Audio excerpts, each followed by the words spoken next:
Comment tu conçois une vie de couple? Alors, je conçois la vie de couple. Bon, déjà, la vie de couple, c'est une chance. C'est une chance parce que ben, je rencontre beaucoup de personnes qui sont en recherche d'amour, qui sont en manque d'amour, en manque de tendresse. Mais par contre, un couple, ça s'entretient. Et là aussi, j'accompagne les couples pour essayer de les guider, hein. Alors, c'est accepter que l'autre soit différent. On n'a pas les mêmes besoins et c'est totalement normal, c'est OK. Mais pour ça, il faut communiquer, il faut exprimer sans cesse et ne rien prendre pour acquis. Tout se travaille et tout se développe. Et moi, j'ai de la chance, c'est que j'arrive à retomber amoureuse très souvent parce que je suis une passionnée. Et j'entretiens mon couple. Voilà, pour moi, la base de la famille, c'est pas les enfants, c'est le couple. Parce que sans le couple, il n'y a plus d'équilibre. Donc ça, je le garde en tête. Ça fait 15 ans que je suis avec mon mari et c'est quelque chose de très important pour moi. C'est que ma base, c'est nous. C'est notre couple. Et quelle est la plus belle chose que tu aies dite, que tu aies faite par amour, justement? Alors, la plus belle chose que j'ai faite par amour, c'est que je lui fais confiance. J'ai confiance en ses projets, j'ai confiance en ses ambitions. Je le suis. Bah, voilà, je l'ai suivi. On a déménagé plusieurs fois. Bon, je l'ai suivi. J'avais la possibilité aussi à professionnelle de le suivre. Mais c'est la confiance. Je lui fais confiance et je le soutiens dans tout ce qu'il veut entreprendre. Tu as parlé de ta conception de la vie de couple, mais concrètement, comment tu la décrirais, cette vie de couple? Ma vie de couple est extrêmement épanouissante.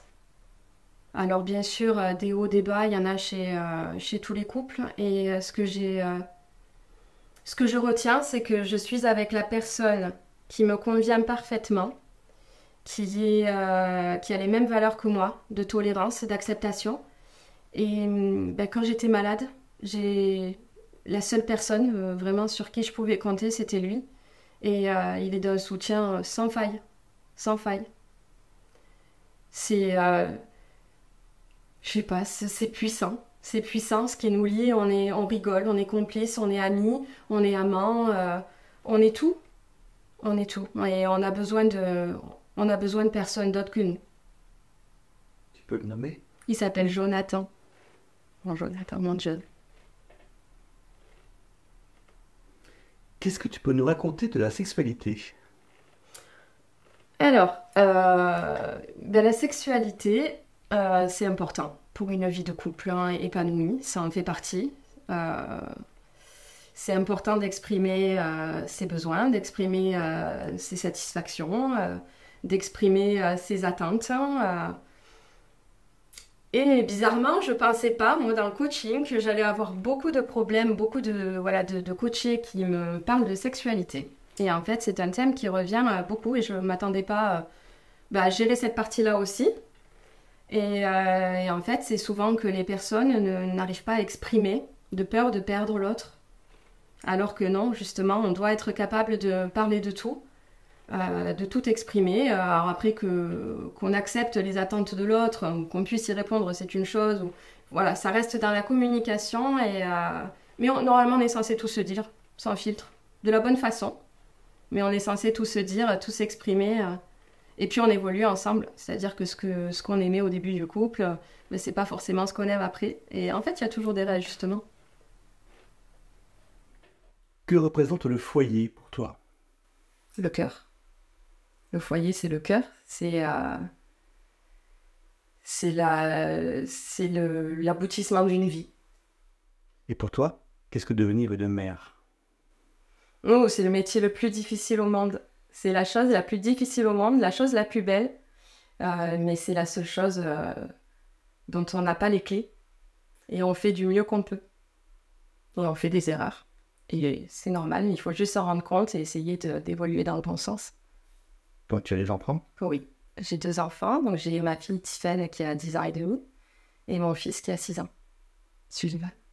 Donc justement, à propos, tu parles de métiers difficiles, donc à propos de l'éducation des enfants, qu'est-ce que tu en retiens? Alors, ce que je retiens, c'est que j'avais déjà beaucoup d'idées sur l'éducation avant d'avoir mes enfants, parce que j'étais enseignante.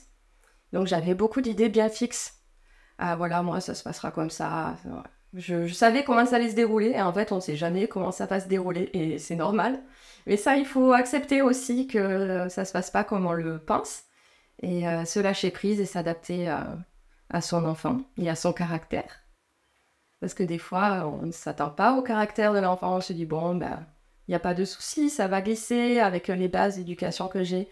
Et non, il faut s'adapter. Et qu'est-ce que tu souhaiterais que tes enfants retiennent de toi? Ouf. Alors, ce que j'aimerais qu'ils retiennent de moi, c'est l'aide à autrui, la tolérance, l'acceptation de soi et l'acceptation de l'autre. Cette idée de tolérance et de travail, de toujours donner le meilleur de soi-même. De faire tout ce qu'on peut.